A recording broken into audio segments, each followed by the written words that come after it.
Hello everybody, I'm Charlie from Dr. Wen, and welcome along to another daily Doctor Who YouTube video.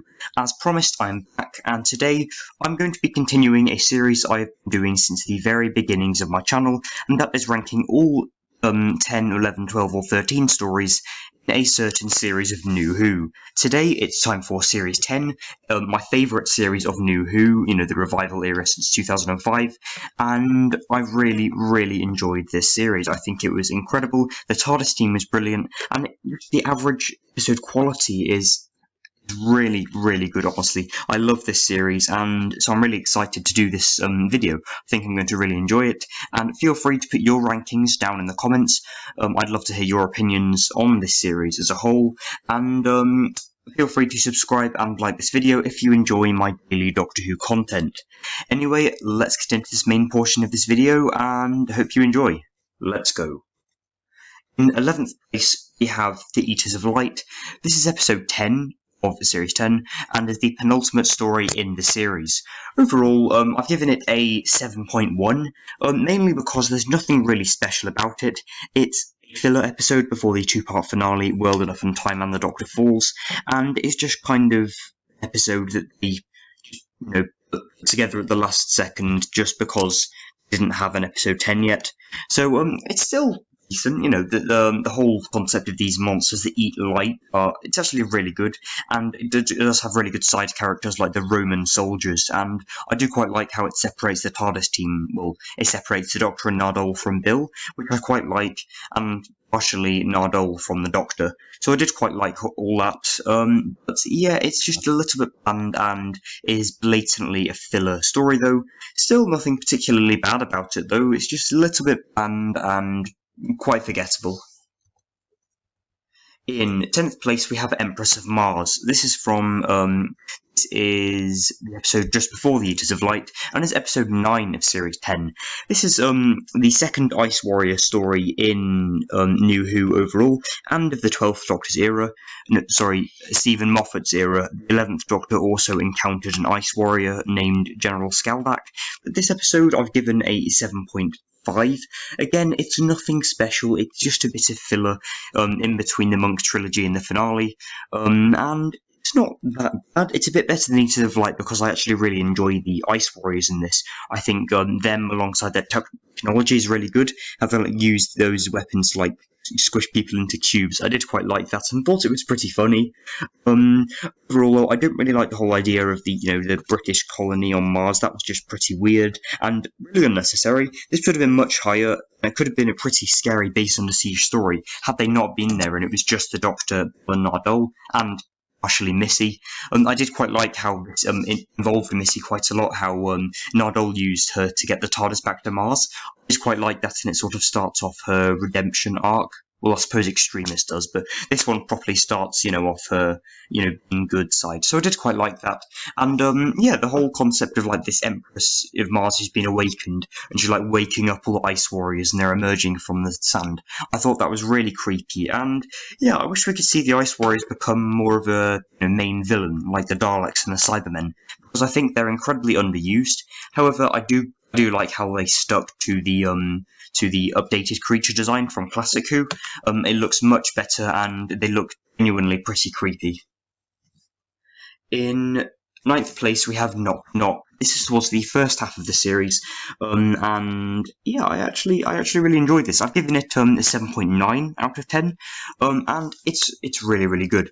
I think I do quite like the whole sort of haunted house setting. I did think the whole concept, the whole idea of it's pretty strange.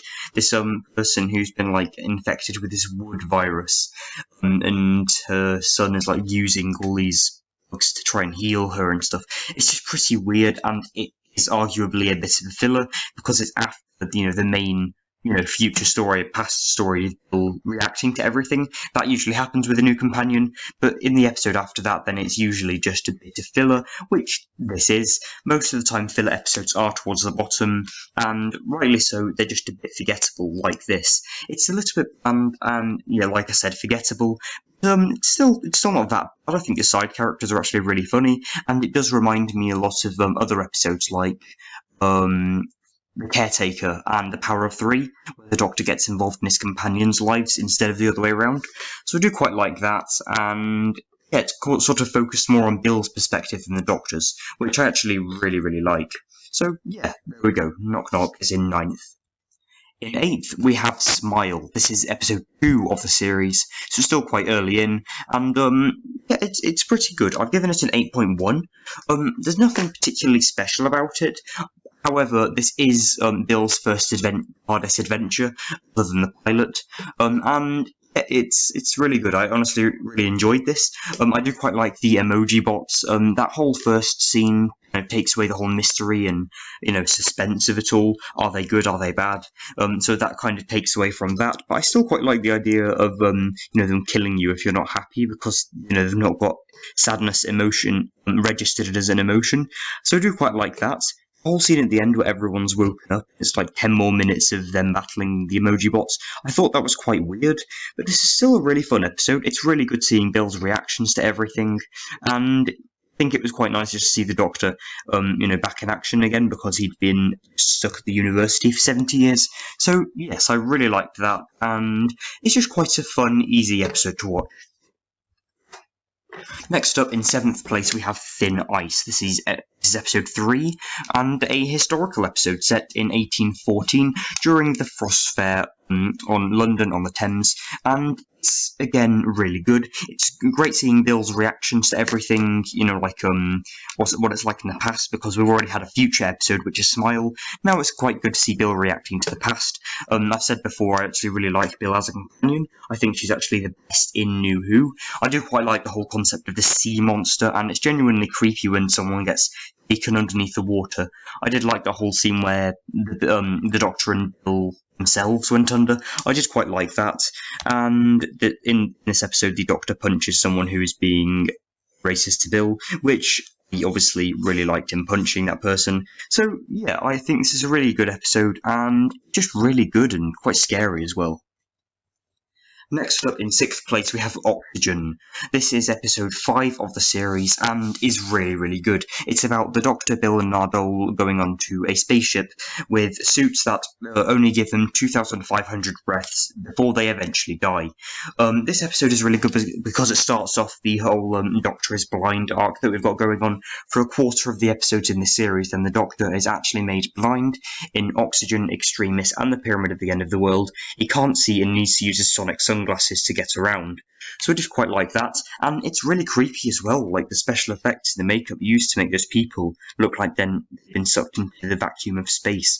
I honestly really enjoyed that and found it genuinely really creepy.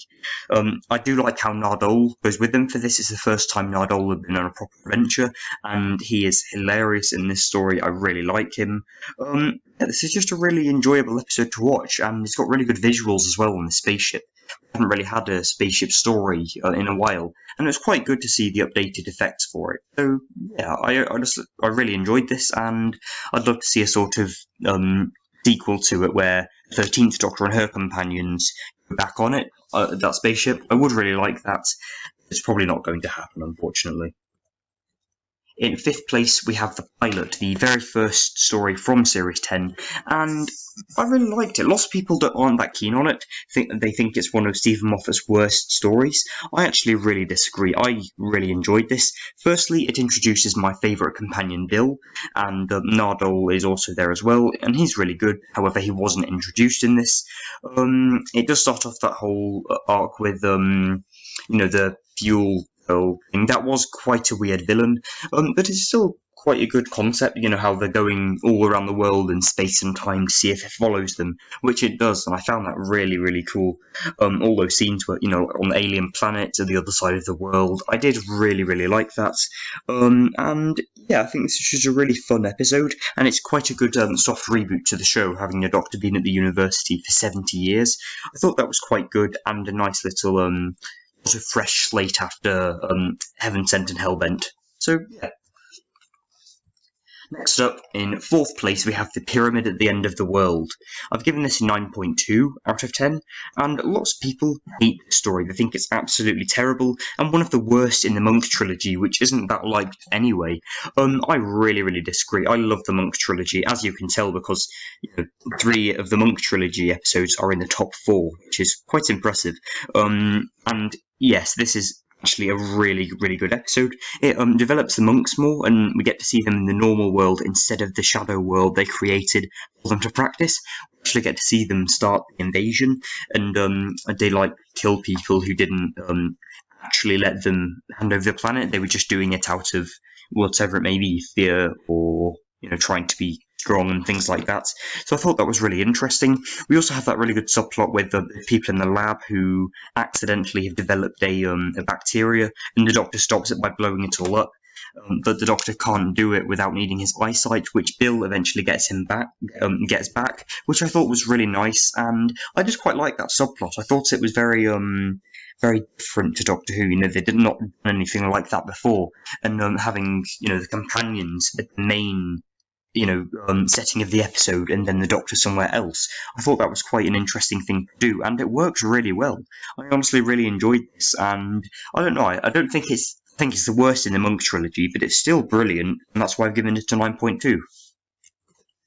In 3rd place, we have The Lie of the Land, the final episode in the Monk trilogy, and again, this is really good. We get the Doctor's fake regeneration, how Bill thought that he joined the monks, and Nardole was in on it too, and he went over to Bill's and they made a plan to find the Doctor. Then Bill shot the Doctor and he faked a regeneration. I really liked all that scene. That was absolutely brilliant.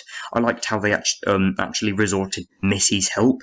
I just quite like that, and it kind of develops her a lot more before her eventual, becoming the Doctor's kind of assistant in World Enough and Time the Doctor Falls. I did actually really like, Missy's involvement in this episode. Lots of people don't really like the second half, where they're kind of infiltrating their main base. Overall, this is just a really interesting concept, having, them made everyone think that they've been there since humanity started with all that propaganda and things. I thought that was a very interesting topic to cover, and it worked incredibly well. I really liked all of this, and yeah, it's just a really nice conclusion to the Monk trilogy. In 2nd place, we have the first episode in the Monk trilogy, Extremis. This is the best episode in the Monk trilogy, in my opinion, with a 9.4 out of 10. This is honestly a really good episode. The entire concept is good, having the Doctor approached with a text called the Veritas that only he could read, and we also have the whole shadow world thing with all the portals and the monks coming through to try and practice invading it. I really liked that, and technically none of the companions or the Doctor were actually there. The only way the Doctor found out was for his shadow self to send all that information to the real Doctor. I actually really liked that plot twist. It was really good. I also thought the whole scene with the shadow test and everyone saying the numbers was really good. And overall, it just showcases, the chemistry between the TARDIS team really well. And it's kind of sort of like a halfway point for the series. We have that whole first section being part 1, with Pilot Smile, Thin Ice, Knock Knock on Oxygen, and we have the Monk trilogy, the Empress of Mars, Eaters of Light, and the 2-part finale being part 2. So it divides the series really nicely, and it's just a really interesting concept as well. So yeah.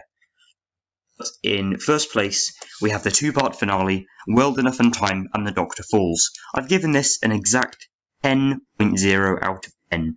This is a completely flawless story. It's my favourite Doctor Who story of all time. It is so brilliant. There is absolutely nothing wrong with this. I have no criticism towards it whatsoever. This is just absolutely brilliant, with the whole scary horror aspect of people being converted into Mondasian Cybermen in part 1.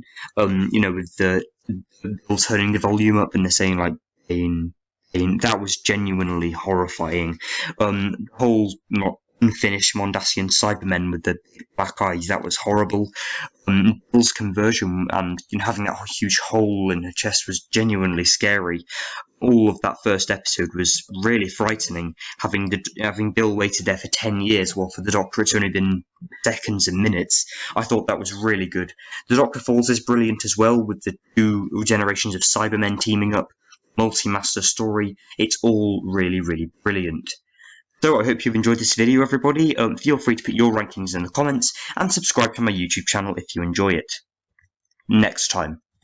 Tomorrow, I'm going to be continuing another one of my series, and I will rank all episode 11s of New Who. See you then, and goodbye.